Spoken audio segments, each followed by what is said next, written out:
my advice would be to those that are about to serve in ASNM would be to remember your why, of why you made that choice to start your papers to come in and serve the Lord, and why when you opened that mission call, you still weren't afraid of what was to come. And to remember that why of you entering the MTC and having the courage to leave wherever you were, whether it was the state or the country, just to remember how strong that why is, and whether that why had started off to be your family, to make them proud, to do what your family would want you to do because you're a missionary family, and to remember that in the end, your why of coming out will soon turn into, and will only be, because you love God and because you love the Lord.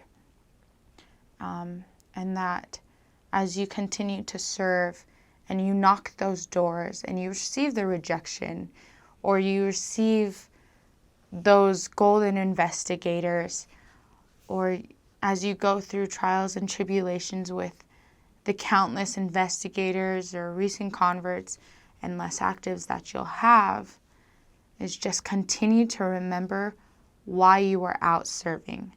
Because however, or no matter how big that trial may feel, the love that God has for you and that the Savior has for you, but the love that you have for them will trump any of those trials, any of those sorrows, and any of those things that may make you sad or may make you feel a little homesick.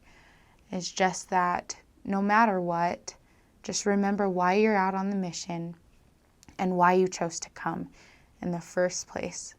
And then I guess something that I want you to take into your mission is that to remain atonement-centered, to continue to ask the Lord every single day, what has the atonement done for me, and what has the atonement done from me that day? And write about it, whether it's in your family emails or in your journal.